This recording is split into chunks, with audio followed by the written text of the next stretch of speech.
So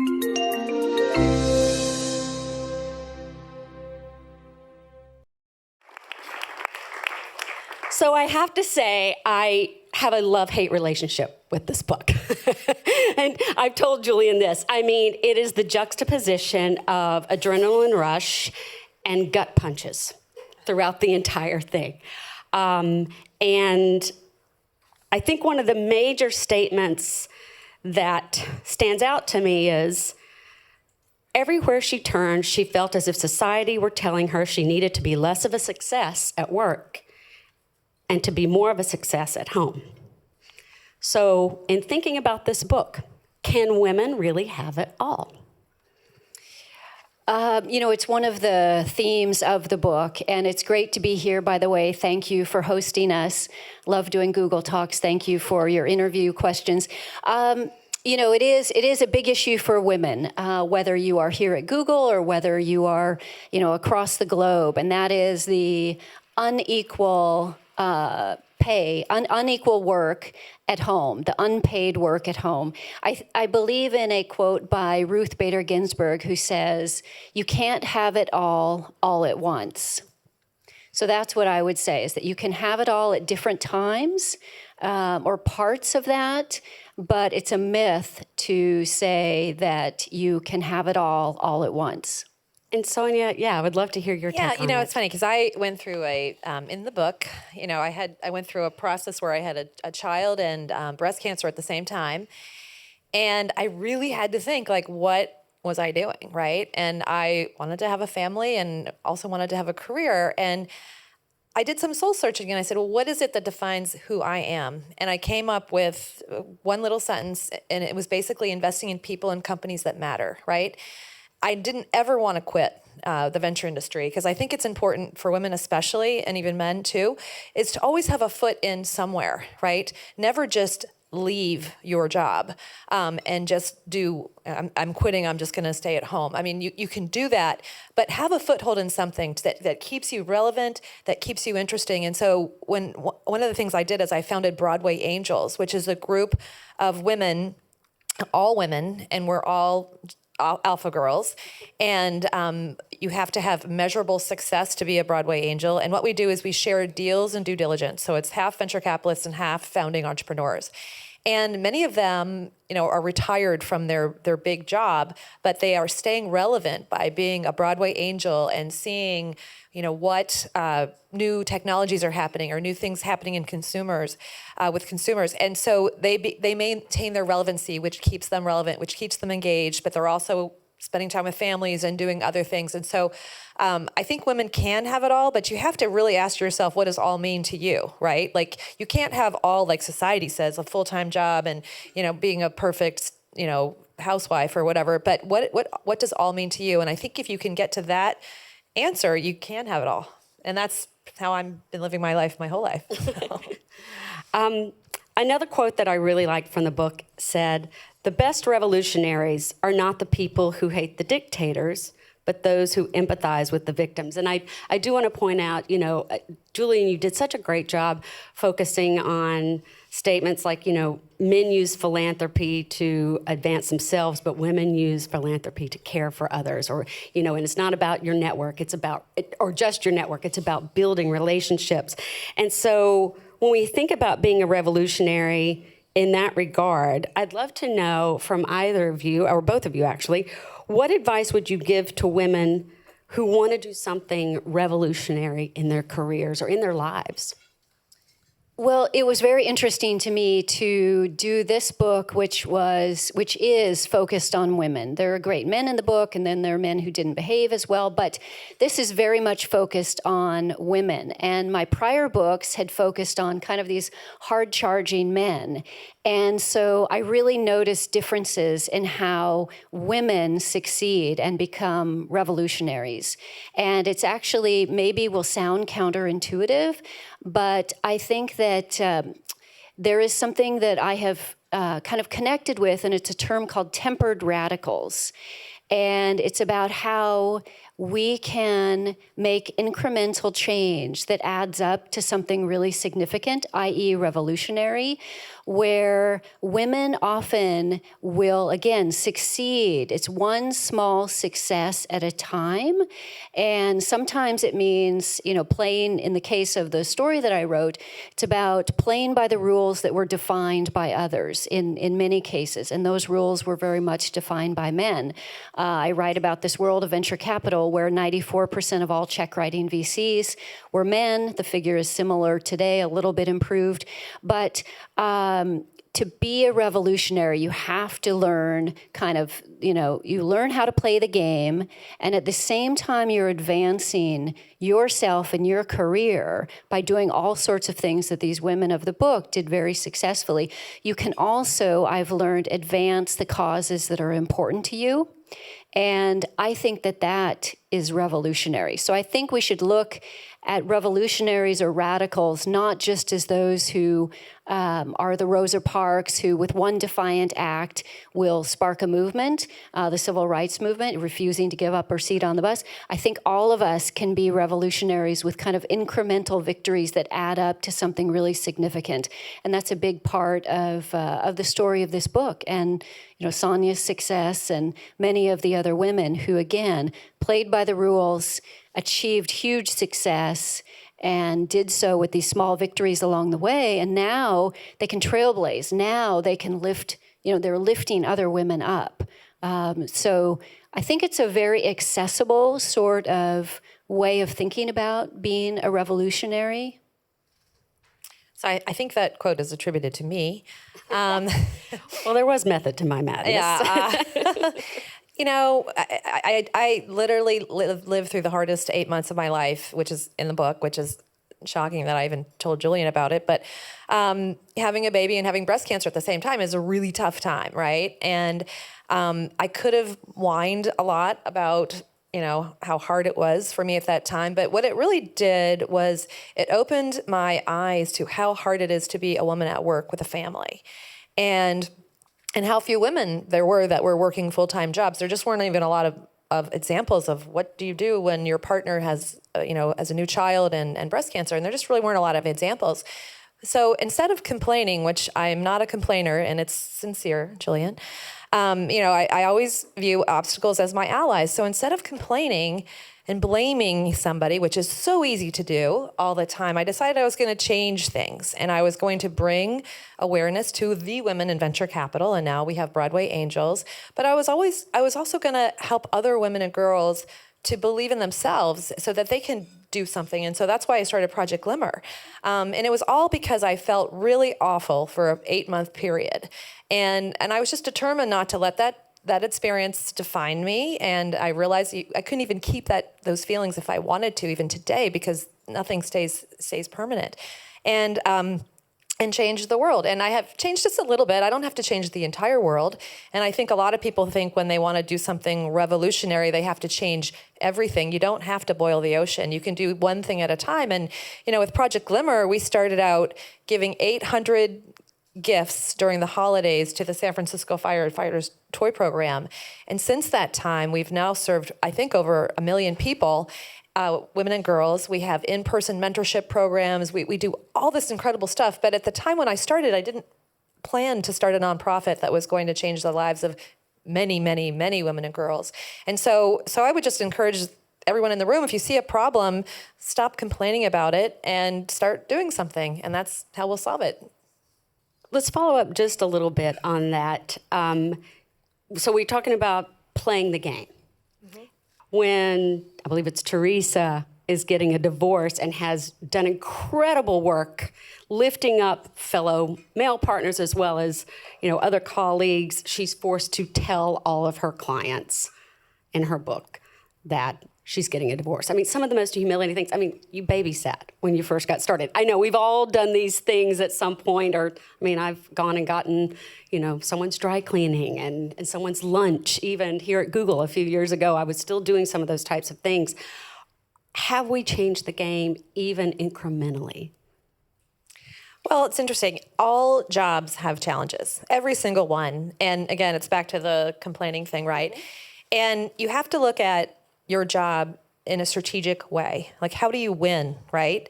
And you can, of course, complain about all kinds of things, or you could win, right? And so I talk about dressing for work, right? And I think women have a higher standard about what kind of clothes they should wear because they're immediately judged by their appearances. And it's the most controversial comment I have. I say, wear Banana Republic, but think like Coco Chanel. Like, that's how women should dress for work.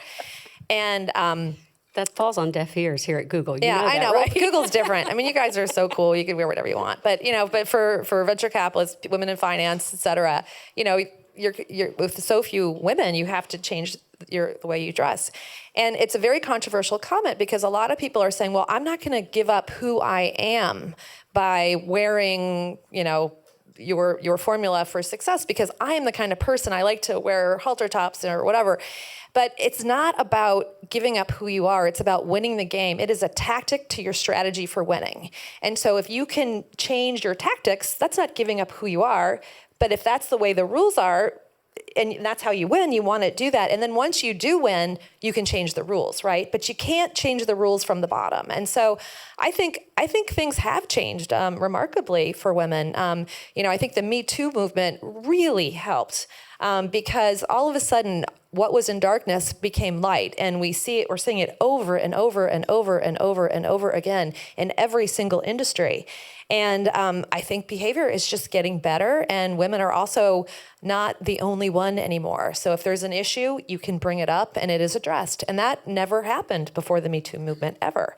And so I think it really has gotten better, and I think men are also so aware and so part of this movement. So I think it really has changed dramatically. And not to have fallen into that pattern of, hey, I was just focusing on women-based questions as I prepared for this.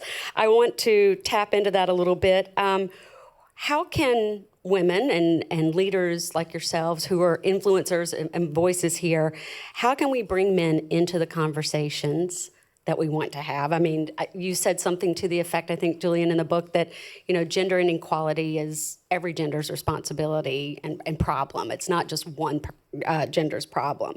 So, how can men shine a light on their female counterparts, and how can we equip them with the types of things we need to hear? Or how do we start that conversation for them? Well, I think, one of the things that I'm really proud of with the book is that there are these great guys in the book, these great men in the book who were fantastic allies to the women when the women were the only, they were the onlys. They were the sole woman at the table. And, they had these male, either mentors, or they had a guiding force, or they had the guy around them, in Teresa Gao's case, who would tell them the locker room talk, what the guys in the Valley were saying when they were landing deals. So they're a great... Which, by the way, was, just to be clear with the audience who hasn't read, that was not great feedback of an emotional stance, but it let her know where she stood in the Valley, correct? Right. So Teresa Gao, I tell these stories of these women coming to Silicon Valley and their backstories and their family stories, and in Teresa's case, coming from Jakarta, Indonesia. And it was a long journey, actually, for all of these women, and a really, really powerful one, big dreams. But Teresa then became a venture capitalist, and she's at a firm with all men, and she's chasing down these big, big deals and landing them. She had specialized in cybersecurity, which is another great message for women, to specialize in something, make yourself invaluable, and be more quantitative, which is always a good thing, and that's what Teresa did. But she chased down one big cybersecurity deal called Web Cohort, which would become Imperva, and found out that the guys in the Valley were talking about, kind of undermining her accomplishments with her talk by making suggestions that she didn't get the deal through her talents as a VC. So, stuff that could have derailed her, could have really upset her. And it was her male ally who told her this. And, she just let it go, but was glad she knew and was more determined than ever to continue to succeed. So there are great male allies in the book, and ones who really were very instrumental. And I think the women were very savvy as well about who they develop these kind of professional partnerships with. I think for the men out there, I think there are all sorts of ways that you can really be a great ally. You know, one of the things just to realize is women's stories don't get told nearly enough. I mean, whether it's in history or whether it is, across media today. And, even when you see stories about women economists versus men, even the head size is smaller for women, studies have shown. So tell women's stories when you're tweeting, when you're on social media. If you can raise up a woman around you, we all can do something. We all can, however incremental, going back to how to be a radical or a revolutionary, we all can do something. Men can, again, tell the stories of the women around. Tell your stories. Tell the stories of the amazing women around you, whether your colleagues, your friends, your relatives, just to get their faces and their names and more gender balance. So that's one really significant way I think that men can be allies. There are all sorts of things in meetings where if the woman is the lead, say on a deal or on a project, but yet all the questions keep going to the man at the table, for a man to step in and say, I think, Sonja is really the expert here. Let's direct the questions to her. They shouldn't be coming to us. So men can be very proactive in that way. And those are just two suggestions that I would have. Tell their stories, raise them up, and think about, and I think this book really helps in terms of seeing the world from women's eyes and viewpoint. What is it like to be the only or one of the only women at the table? What does it look like from their perspective? So I think it's a very powerful book, actually, for men as well, I hope. So I think what men can do is think about hiring. We all have our decoder rings on what makes a great candidate for a job, and typically it's usually someone who looks just like us, right? And, I think that's why the venture industry is so male-dominated and white, is because there's just all white men in the industry. But if you think about a new position, make sure at least half the candidates for the position are diverse. And there was a venture capitalist who is famously quoted as saying that his venture firm didn't want to lower their standards to hire a woman. And that didn't go well for him. Not at all, actually. But the thing is that the standards change, right? So what makes a venture capital great? Maybe a man has to have a CEO experience and has to have taken a company public or something like that, and have an engineering degree. Maybe that's one criteria, but I actually don't fit the mold of what would make a great venture capitalist, because I don't have an engineering degree. I don't have very much operating experience, very little actually, but I was Investor of the Year, 6 out of 17 years. And it's because I have different skills. It's because I understand large markets. I understand business models. I do other things, and I win the deals, which is key to being a great venture capitalist. And so with the criteria for any job, I think you should maybe alter it a little bit, because for one reason, there are very few women CEOs who have taken a company public in the world. I think Julie Wainwright just went public for The Real, and of the thousands of companies that went public on the NASDAQ, I think only 20 of them had women CEOs.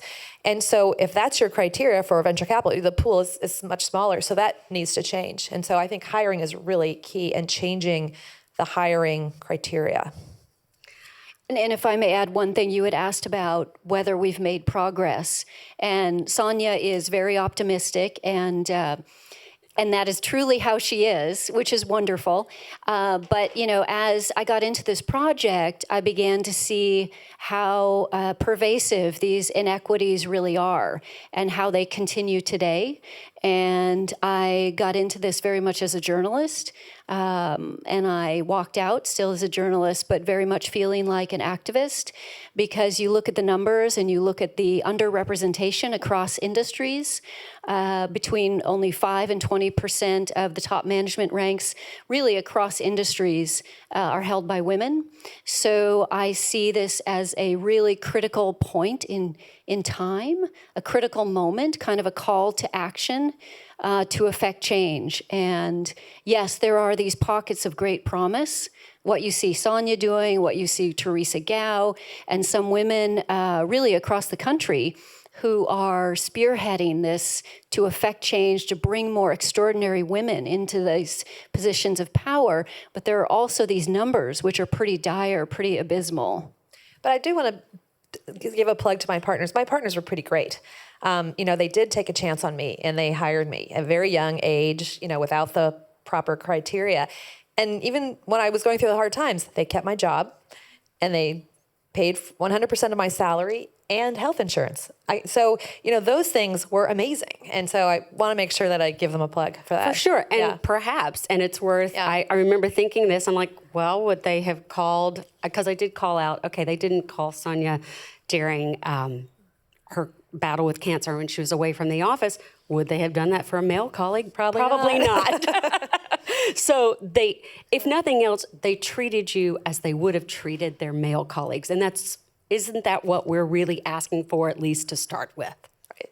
Yeah. I want to drill down a little bit more into the venture capitalist entrepreneur relationship, because I think there are a lot of folks in this room who have great ideas. We're different ages. We're wondering, what makes a great idea? What do you look for? I know you look for passions and things that are relevant to you. I know sometimes when you would get a pitch in the room at Menlo, if no one else knew what it was about or how it related at all, they're like, Sonja, what do you think? So what do you look for?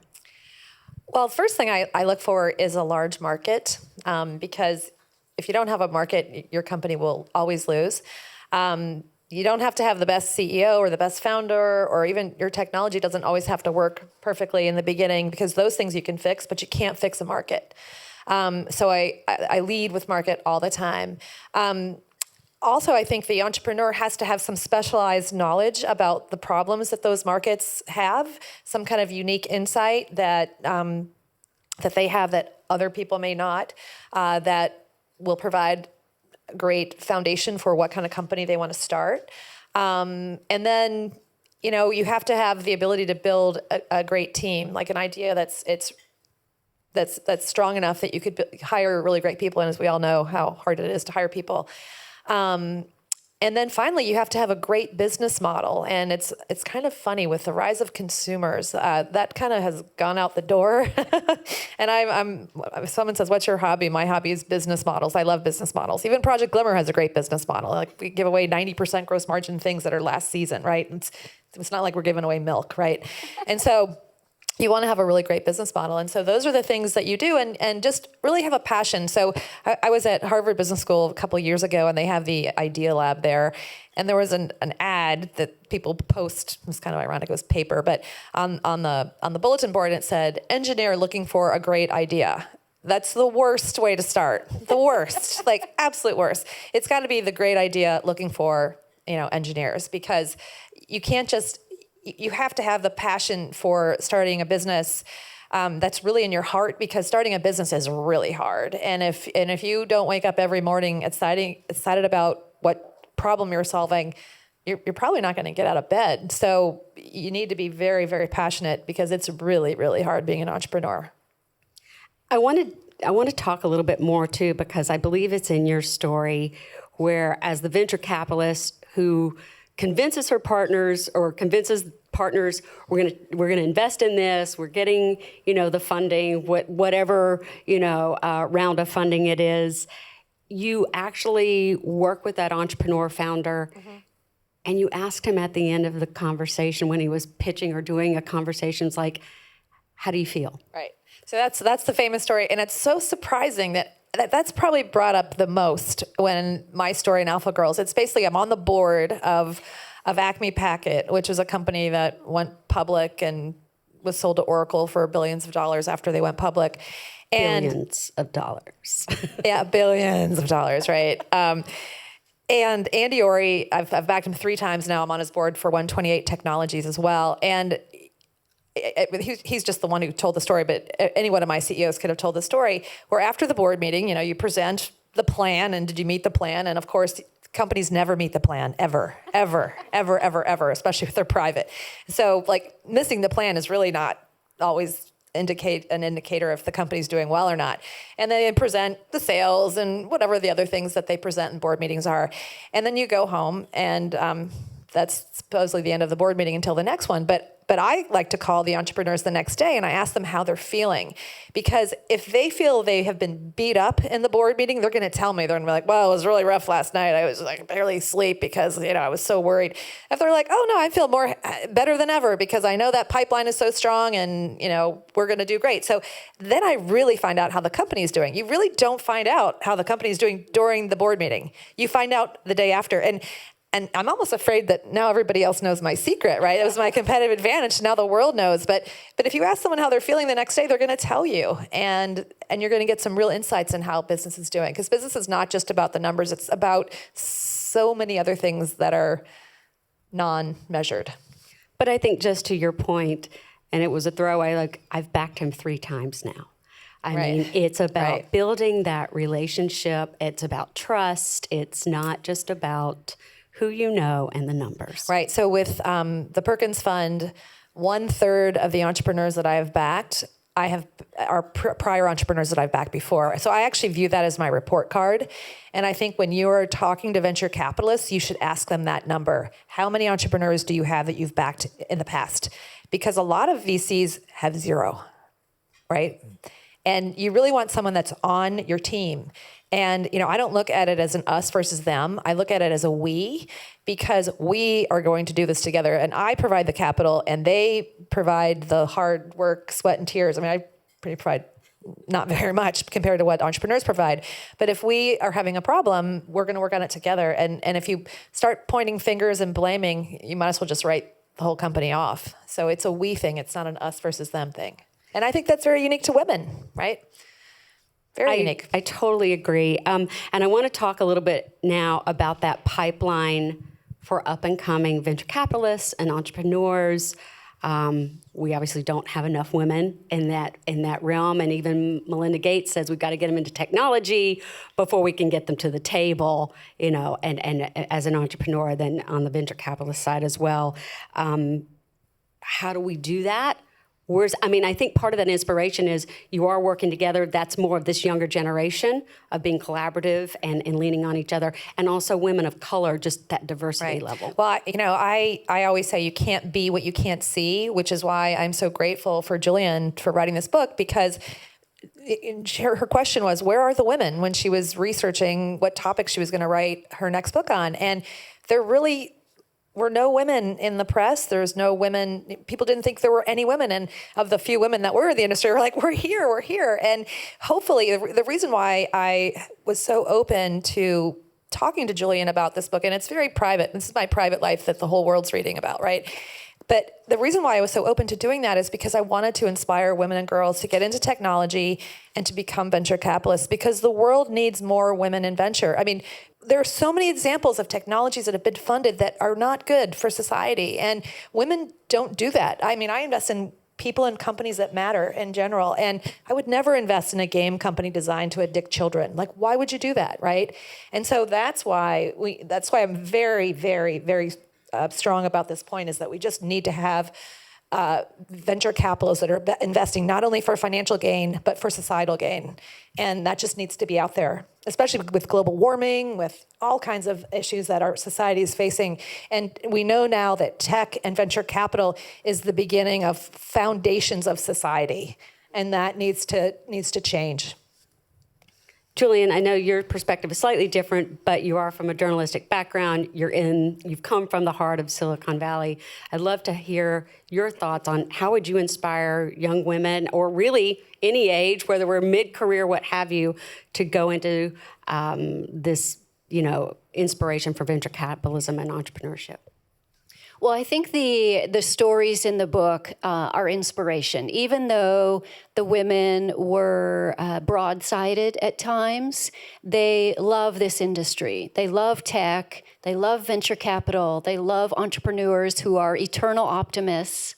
They have to be, or they wouldn't do it. Extremely hard workers. So I think the story shows that women are great at this. Women love it. And maybe those two, it's the chicken or egg question.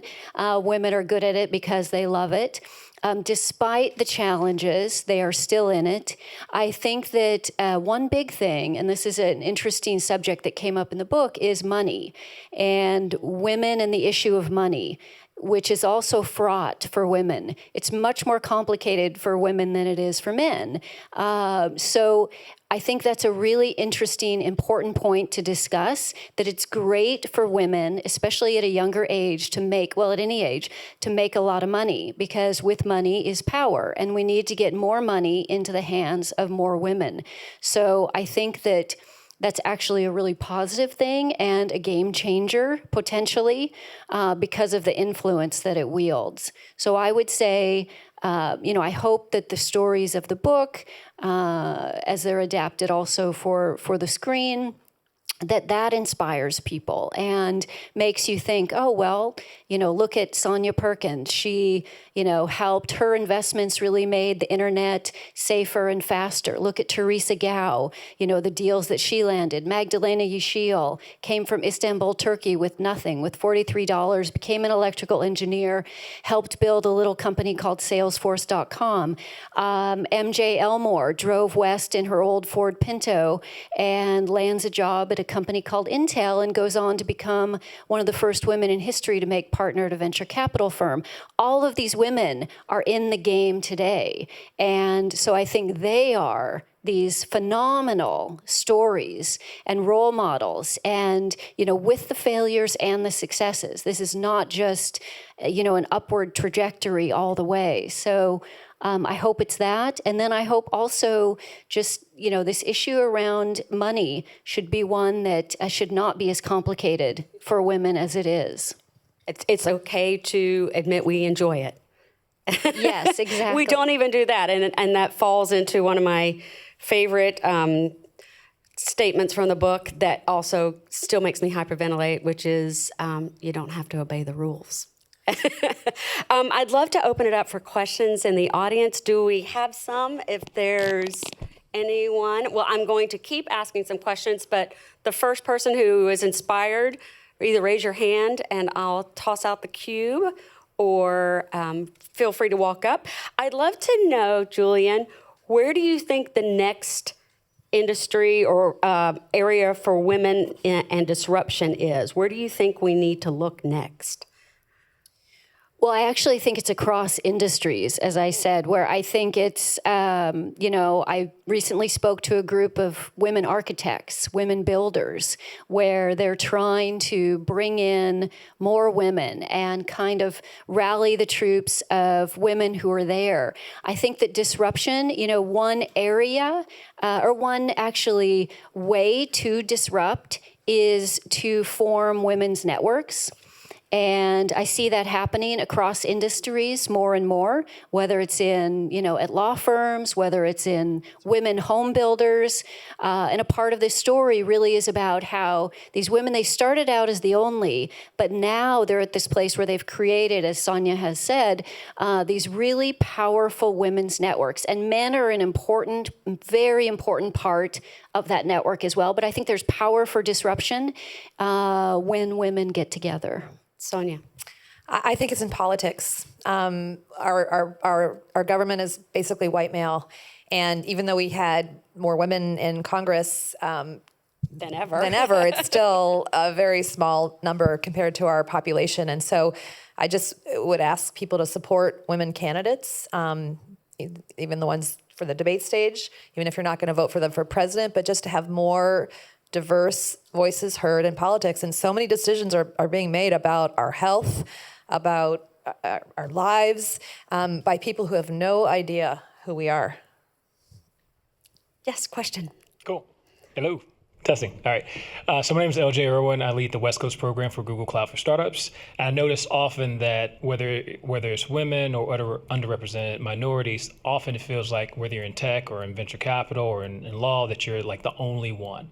So when you were rising up the ranks, whether you're a reporter or as a venture capitalist, what strategies did you use to align yourself with other individuals your age or in your kind of cohort and to build those alliances so you didn't feel like you were always the only one rising up as opposed to being a part of a team? Can you tell us any type of strategies that you used to build that network? Yeah, it's kind of funny. I didn't really have any strategies, and in hindsight, I wish I had. I used to walk around and just talk about people are people, and there was no difference, and we all had the same minds, and the whole thing. And there was like a Young Venture Capital Association network where I met some people, but I really didn't. And actually, in 2008 or 2010, which is where I really needed some advice, I really didn't have anybody who understood what my situation was. I literally had no one I trusted that I could ask these questions to. And so the strategy I would have told my younger self is to network with people, like starting like a Broadway Angels, younger. And that's been phenomenal, where people are your peers and they're like you, and you can have a voice, right? I mean, you really want the voice more than anything, and you want to be respected. So I would maybe even have a formal network that you put together, and maybe Google can sponsor it and have likes, because you really do need to have your trusted friend who really gets your job and really gets you, who you can ask like the really hard questions for. And I didn't have that when I needed it. Do you feel like it's a challenge to identify those peers in like a zero-sum industry like venture capital? No, because I started Broadway Angels and we have 52 members and everybody wants to be one, which is like shocking. And it's 10 years later and we're a force. Like everybody knows Broadway Angels. I've been told that we're the #1 angel group in the world, not just the women angel group, but angel group, because we are the top venture capitalists and top entrepreneurs, and we see everything. Sarah Flint and Argent and Hint Water. I mean, we're in all these great companies, and people love having us. So it's awesome. So I solved the problem, I guess. Yeah. Anyone else? Oh, one in the back. Can you want to toss it? That's so cool. Hi, my name is Olivia. I also work with LJ. But I started a women's book club, and we read your book just last month with Jennifer, and it was phenomenal. I really love that there's just different chapters that you guys go through in your life. And I think there is a quote where it's, you're on a boat, and it's so easy to kind of look at the day-to-day and kind of feel a little seasick, and that you have to look at the horizon and just kind of go towards that. So my question to you is, looking back at what you've done, like what would you tell your 20-something-year-old self? Like, I mean, I think a lot of us are focusing on careers, maybe like growing a family and things like that, but there's gonna be different chapters in your life that will change, but what's that horizon? What's that one thing that you always have to keep looking for, reminding yourself to be aware of? Yeah, I mean, I think it has to do with like your passion for what the work is. And so I was always so passionate about investing in entrepreneurs and changing the world through investments. And so that was just, it was so easy for me. Nothing else really mattered, to be perfectly honest. Like the book is very wonderful in the stories, but like all the little slights, like really, it's like water off a duck's back. Like, it was like winning. It was investing in these companies. It was changing the world. Investing in Andy Ory 3 times, right? I mean, that's what it was about. And so I would just say, focus on your passion and finding out what it is that you get excited about. And you can still do those other things, maybe in different ratios. Now when you're all young, work your hardest, like have no balance, because you're going to need balance later. And so you're going to need to have your reserves built up, which is what I did. I worked nonstop until I was like 42. So literally nonstop. And I would just add to that a story in the book about MJ Elmore, the one who drove the Pinto west and starts at Intel. So she, as we do in our lives, she starts adding on with a husband and with 3 children. And she's working, her husband works full-time at a venture firm in the Valley, and she's full-time.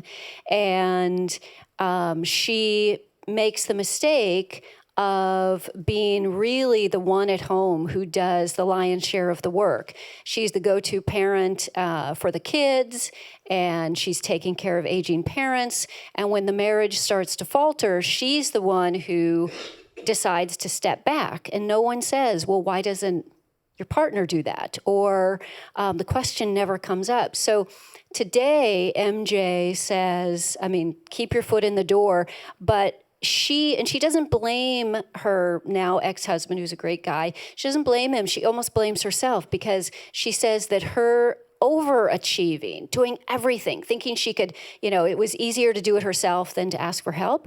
Her overachieving, in a way, enabled his underachievement at home. So ask for help, set the responsibilities. Who's going to do what? When you find a partner, talk about these things. Talk about, when you have kids, what's going to happen. When there's networking at night, and you want to do this, make sure that it's going to be equitable, because that is one of the biggest things that continues to derail women. So there are really important lessons that I hadn't thought of in the way that are told through these stories. Is there anything that you wish you had done differently? No. I mean, not one thing. I wouldn't change one experience in my life, even the bad ones, or ones that would be perceived as bad, because I think that what happens to you in your lifetime kind of creates who you are, right? And I look at myself now and I love myself. So I wouldn't change a thing, because sometimes hardship makes you stronger. It gives you wisdom and insight. And so, when you have the hard things that happen, you just look at it like, how can I turn this into my friend? Like, how can this be a career building instead of career limiting? Obstacles are Our allies. It's so fun, because you see Sonja's personality, which is completely authentic, and then each woman in the book, they have very different personalities. So it's fun for me to now listen to Sonja, and I know how authentic she is and how much she really believes in this. Obstacles are my allies. That's how she looks at life. And The easy way or the hard way, right? Why don't you live your life the easy way? And it's all in your head. Everything that happens to you is really processed through your own head. And if you can just get out of your own head and say, okay, well, this isn't so bad, or look at all these great things, it's like magical. Like, we choose our own happiness. It's amazing. And once you realize you have that power, that you choose your own happiness, guess what? You can choose to be happy. Sound like you live in California. No, I mean, anywhere. It's so simple. You'd never know you're from Virginia. Sorry, Pittsburgh, and by the way, UVA. Yep. Another question. You going to toss it over that way? Yep. Oh. Not known for our athletic skills. All right, I've got it. So Sonja, I'm wondering, you mentioned that when you first broke into VC, you were 29 and... No, I was 22. Oh, 22. Okay, 22, and you didn't fit the criteria for a venture capitalist. So how did you win over your partners? Like, how did you get them to take a chance on you? Yeah, so when I first started in TA, a professor of mine, Neil Snyder, actually introduced me to one of the partners at TA Associates, and they ask, who's your best student or your favorite student, and I was luckily that person. And so I worked really hard in college, and people noticed. But also, I graduated from college in 1988, and so in the late 80s, the PC was just coming to become a business tool, and nobody had a computer in college. You hand-typed your papers and things. So I was really interested in PCs and networking, and so I worked in the computer lab. I was a programmer at the Department of Neurosurgery at UVA, and I did all these jobs because my parents didn't give me any money for clothes. And if you were a computer programmer, you got paid $8 versus $4 at the gym. And so I'm very grateful that they did not give me the money, because all of a sudden I had these skills. And so TA had just figured out the software industry, which the venture industry really didn't value for a long time, because your engineers go home at night, and they thought that was the value, versus it was a wonderful business model where you could make something once and sell it over and over. And so they had invested in mainframe and mid-range, but they didn't have any partners that understood PC software. And even though I didn't really understand it as people today understand it, but I knew more than anyone else. And so I brought something very unique to the table. And then while I was at TA, I invested in 3 companies, and all 3 of them went public, including McAfee Associates. So when I got to Menlo Ventures, I had a really great track record, and they didn't have any expertise in security. And I had done a lot of security investing at the time, even though I was young, and also had worked for Symantec while I was at business school, the same clothing problem I had in business school. And so that was basically it. So I think in order to get in on a venture capital firm, you need to bring something unique to the table. And I think with AI, machine learning, a Bitcoin and blockchain, like a lot of VCs don't have strong expertise in that. So, maybe get in a group that has a new technology that may be taking off. I think Sonja's being a little modest too, because her story of McAfee, when you read it in the book, is pretty compelling. She cold called and just nailed it eventually, but it's pretty impressive, and it kind of lends to a couple of things that Julian speaks of through an assistant, I believe, of Teresa's describing her. But you talk about, it is the alpha woman to me, because you talk about, you say here, she's not afraid to take risks in an industry that isn't female friendly. She shares the spotlight and empowers other women. She's philanthropic and cares about issues, but she really is a risk taker. And I think that's, not afraid to fail. Wired had rewrote it, or took the book, the McAfee story. You should just Google the Wired article. It's hilarious. Oh, now I've got to go read that now. Yeah. Another question, yes. Hey, so I resist the term girls when applied to me or other adult women. Can you comment a little bit on the title and whether that's, why not alpha women? I feel like there is great power in girls, and girls are brave, and girls are happy, and girls are joyous, and girls are smart. And I like the juxtaposition of that word with the word alpha. And I think that however old we are, we can all be girls. Oh, let's get together with the girlfriends. I think it should be a badge of honor. You don't think it's infantilizing to some extent? I think this is something I've been struggling internally with a lot, because I'm wearing a pink frilly skirt as I ask this question, right? But looking at my 3-year-old daughter, I think what this translates to is this desire for cuteness, and that we as women have to always strive for a certain cuteness, even as a woman in tech, right? So, I struggle. Well, I think this is just the opposite of cuteness. I think this is brain power, it's tenacity, and it is using, hard work and, again, brain power to make your dreams a reality. So if that's cute, then that's cute. But I think it's about strength, and I think it's about tenacity, and I think it's about bravery, and I think it's about trailblazing, and I think it's about being one of these everyday radicals, these tempered radicals who get to a point where they can trailblaze. So I love the title. I've heard this question before, and it's fine. Titles are tricky. The title also attracted Kathy Schulman, who is the Academy Award-winning producer who's adapting it for television. She saw it on her desk, it was a proposal at that stage, and she was like, oh, there's something about this title that grabs you, that pulls you in, that makes you curious about it. And then the subtitles have gotten very long, The Women Upstarts Who Took on Silicon Valley's Male Culture and Made the Deals of a Lifetime. So we do have women in the subtitle. I think, too, when you read the book, you'll hear these 4 women, and I think of Magdalena in particular. You learn that they have these alpha girl traits as you've learned them in childhood. The mothers gave them a lot of, or helped cultivate. So it's not like they hit their professional womanhood and said, now I'm an alpha. That's really, that's a really interesting point. Because I do tell the stories of these women when they were children, and these kind of pivotal moments, where actually the fathers had really, really key roles, which is another great lesson to be a male ally. To all the dads out there, this is pretty profound. It was for Sonja. It remains so for Sonja. And actually for all of the women who were very inspired as girls by their fathers. Other questions? Oh, yes. Behind you. This is a question for Sonja. First of all, thanks for sharing your experiences. This has been a very rewarding talk. I'm fascinated with your ability to read markets. How did you learn to do that? And also, when did you know you were successful? When was the first moment that you knew that you were successful? Oh my gosh, I don't even know. I think I always believed in myself, and so I probably didn't even think about what success was. It was more about just doing what I was passionate about. But reading markets is actually much easier than you think. Maybe it's a woman thing. What you have to do is ask people what are their problems that they need to have solved, right? And that's why you don't have to understand technology to actually be a great venture capitalist, because like I can't tell you how a semiconductor is made, right? But I know that processing power is important, right?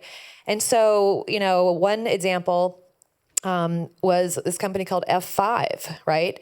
And F5 was the leading load balancing company when the internet was getting started. And the big problem was that there were these latency issues, and traffic wasn't well managed between servers when people kept growing their websites. And so I just asked companies what were their issues, and they said latency is a problem.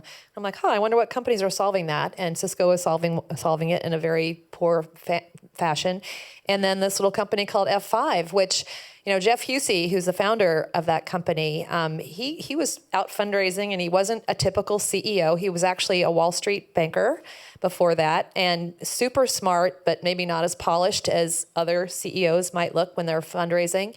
And he didn't have any offers, which was kind of surprising. I mean, he had an investment bank that was willing to put some money in, but he didn't have any real Silicon Valley term sheets. And it was just so obvious to me. And so, of course, I did the deal with my friend Kim King, who is African American and a venture capitalist, which is very, very rare. She's the real unicorn. And we did the deal. And then we had 2 women on the board out of a board of 5. And nobody even thought to take a picture. Isn't that funny? We didn't even think that way. It's really funny. But anyway, the company went public. It still is public. It still is the leading company in the space. Other questions? Well, I'll ask one. We were talking a little bit about this earlier, and this is for both of you. We've talked about you need to see it in order to be it. And if you see women in leadership, then you realize what is possible. However, with younger generations, we're looking at how they are influenced now. And it's not necessarily by an older generation. They are looking sideways to each other. As Sonja mentioned, they might be looking at themselves. I mean, social media has such an impression now. How do we continue to inspire them and mentor them if they're not even looking to us? Maybe they're looking, younger than themselves or in their circle of friends. Well, I think, the book is one thing, but I think reaching a broader audience, which is why I'm super excited about the television series and the adaptation, just to reach a very broad commercial audience that I may not reach, although I would like to with the book alone. Talks at Google will help. Yes, exactly. So tell everyone about the book and read the book now. So I think getting it out into the mass media, and just again, I am a storyteller. I am a believer in the power of stories to change lives. And I believe that with my heart and soul. And I can prove that actually with many, many instances, things that I've written about where it is profoundly impactful. And so again, going back to tell your stories, men and women, and raise the stories of women up and make the success stories of women more prevalent. So that's what I would say to that question. Exposure. Sonja, anything to add? Yeah, well, if I have the answer, it might help my daughter too. I think Julian's right. It's just getting the stories out. But for me, what I try to do to influence younger people is I'm the founder of Project Glimmer, and our mission is to inspire at-risk teenage girls and women to believe in themselves by letting them know their community cares. And we give them jewelry and makeup. We do a program for foster girls where first thing they do is they get their hair and their makeup done, and we take a beautiful photograph because that's interesting to them, right? And then later we have the messages about, networking and believing in yourselves and all that because, society is telling women and girls, you've got to look beautiful at all times. But then we all know in our hearts, no, it's really what's on the inside. But these young women are getting so many mixed messages. So we're like, sure, we want you to look beautiful so you'll feel great about yourself. And then we'll tell you why the inside is so important. And so that's my trick. And I think it's working. And it also for boys, with the 12-year-old son, we have the Yeah. same problem with, so I think it is a generational thing for these young people. I do want to, I've got two more questions. One of them is, if someone, even those of us in our mid-career, like myself, had a great idea, how would we get it to Broadway Angels? You have to know somebody. You do, and so it's funny. So one, because you would imagine how many proposals we would get if we just got things cold. So one of the criteria is, in order to show a deal as a member of Broadway Angels, you have to be an investor in the deal yourself already and seriously considering the deal. And so all the time wasting, things just don't show up to Broadway Angels. And so it's all about networks. Like, it's pretty easy to know one of us. I mean, there's 52 of us, right? So, and just reach out and then convince one or two of us to invest or seriously consider investing, and that's how you get in. And I believe there is information. Well, I know Broadway Angels on your website, you have information to contact you and send you information.